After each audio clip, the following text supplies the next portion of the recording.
an influence in my life. You know, the funny thing about it is, when I was growing up, I actually thought, oh, my mom's the worst. She's so strict. Mama,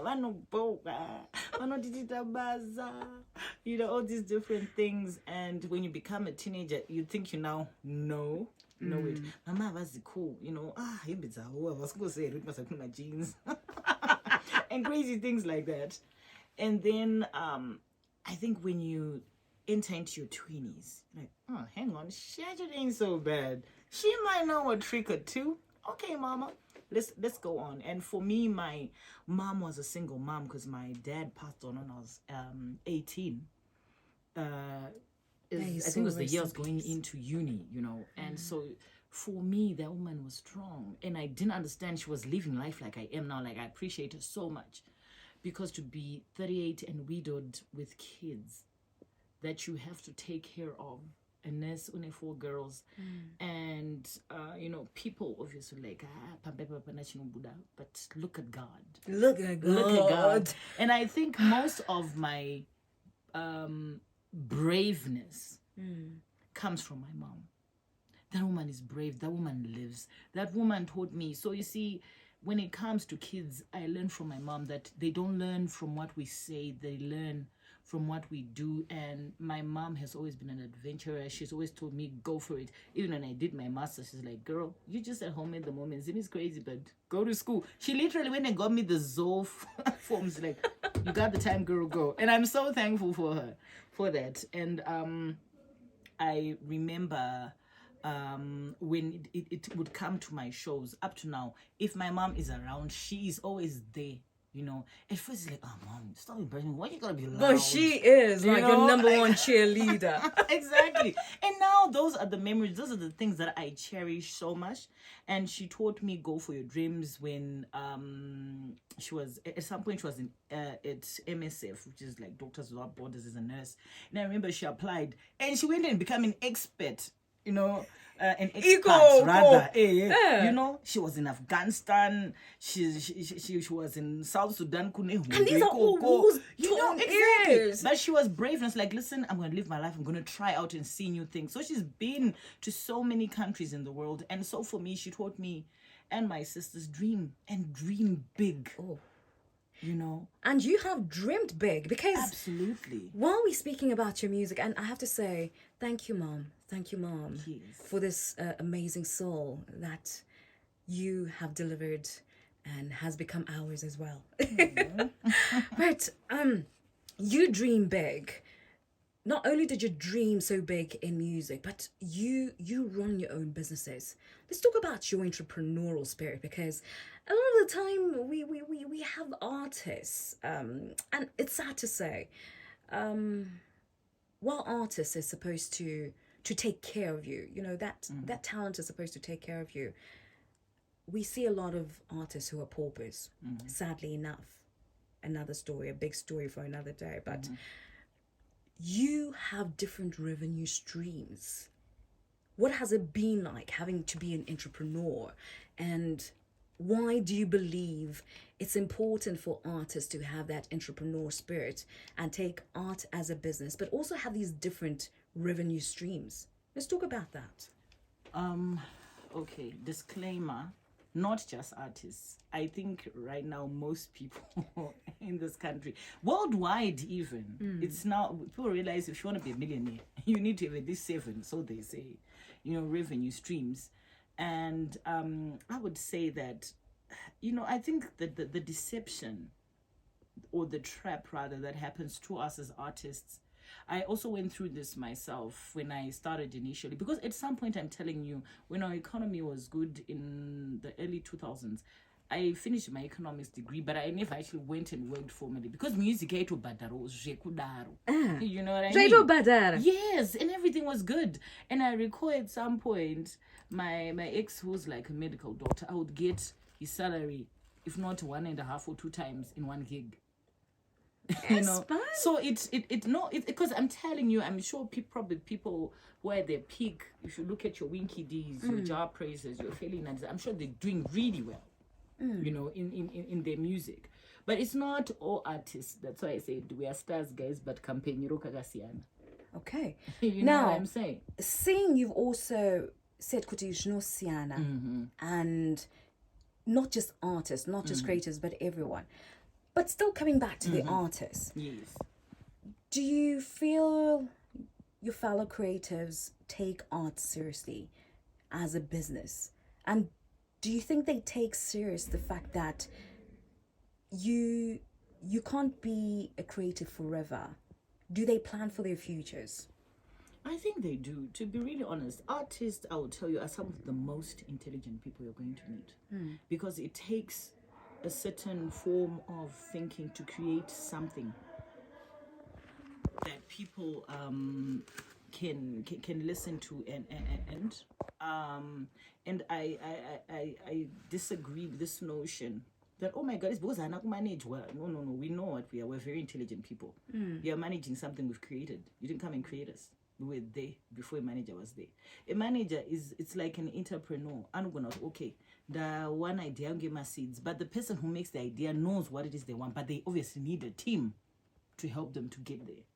And so, like I was saying, the teams that we have around us help us reach further. And also, when we say success is relative, because what you will say is success, maybe to me, may not entirely be the same for Uyo. Mwe is content lusamphona kuti azvireve munhu anenge ari kukuwadzana kuchimuitire enda achitorera mari happy. And then someone will feel no indaenda kuna brain, someone feel na indoda mubhuku.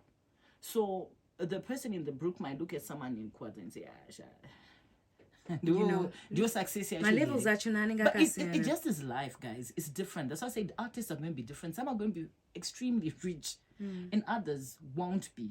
And then I think, of course, I'm not denying the fact that some still need help here and there, because in any maybe I speak from a place of privilege and I have options, which is why when I'm not doing music, at some point I was in the corporate world for almost a good 8 years.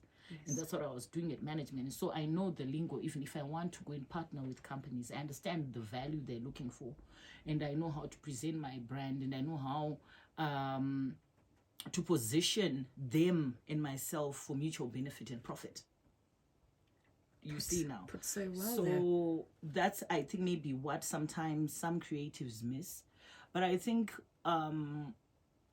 artists generally, like most people in this country, are trying to make it one day at a time. And do you think society, like Zimbabwean society, should be more lenient and more understanding? Do you think we're tough on you guys? I think so. In all honesty, I think so. I think people I think people in your office, you think, oh, you know what? They was so. Like easy comes, easy goes. Exactly. But you'll find that it's like speaking to entrepreneurs. They will tell you that this thing is hard. So is music. So is a lot of things. It's not a job. Wait, no office, guys. It's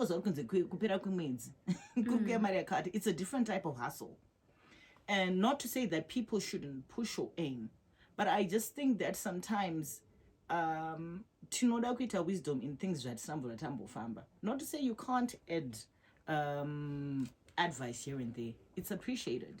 But I just think also sometimes it's how it's said, and already the very perceptions that I fought. I think especially when we're starting, because when we started music, why probably there were a few women who were daring enough to go into music is because Tai tones what music. You know, broke all of that. We should know we're educated, we are stable, we got married, and Afungisa and all of us, we did something different, you know. So I think that even the perceptions, like, get to know people. The beauty of it is now the social media, get to know. And of course the young guys that are coming up, and maybe for them, they are sold on the dream because they feel the question you've asked, you should be doing this as an artist to be serious. And now they're getting themselves into pressure. I'm not think I'm not, or don't do. It's also when we started, we didn't have cars. I was famous. There's a lot and pressure. The pressure is there because now even social media, that pressure. Yeah. there's a certain look that you're supposed to bring per Instagram, for instance. A lot of my creatives. Yes. You're supposed to be rolling in a certain kind of car. You're supposed to look a certain way. Exactly. And unfortunately, that pressure is pushing some of the creatives. True. I know we hear kuti. We know there's some artists who then start abusing alcohol, some drugs, and then there are, of course, other creatives who end up having to have these intergenerational relationships just to keep up certain lifestyle. And while for you may say you don't want to judge people's lifestyles, but at the end of the day, the public will still judge. That's why at the end of the day, I just said, listen, when you know yourself and you know your story, you own where it is you are. I love comeback stories. I am such a sucker. I'm such a believer in the underdog. And so for me, I think that's why I want to root for the underdog musicians and say, any musician that's listen, it doesn't matter how low you fall, it doesn't matter whether you've done it right or wrong. All these other people in the public have their own problems that they're also trying to sort as we go. So that's why I say sometimes it's just a bit of kindness that's needed. Not to then say, okay, let's then also go out and go crazy. Because even I can tell that I'm not going to go blank. You know, this meaning, you know? So it's not a free pass. Yeah. But maybe it's just coming from a big sister who says, kid, I got you. You know, like I got you. You know, it's gonna be okay. Yes, you might stumble here. There. Yeah, but you will find your way. And I'll tell you, if you've noticed this, as artists grow older, they get quieter. Because we've learned. Because we now know a bit better. It's less. I experience. Need a beef with Ningi. I don't need to have a beef with someone who takes my sales. That sort of. No. That is not necessary. And you get to a point where you then appreciate the different forms of art because it's all of us put together that makes listening to Classic 263 interesting. Because someone's gonna come in with a certain slow song, Jazz gonna bring a bit of this. You know, you have people who will do your jazz and take it nice and easy. You have your people who do gospel that will uplift you. Sometimes you just want to praise God and you're in that, in that zone. So I think that all artists, in terms of, or artists as in singers, ought to be understood. I think it's quite sad. I think the saddest thing that I noticed is people who want to give people flowers when they are dead. Before you sign out, you do know you have so many crushes, right? You do know that there's so many people who crush on you. That is true. There's so many people who love you, who like, hey, wow, hey, what? You do know that, right? I do. I've become aware of it now. Let me just say, Classic Sports Team is about to come through. I'm about to cross over to Montrose.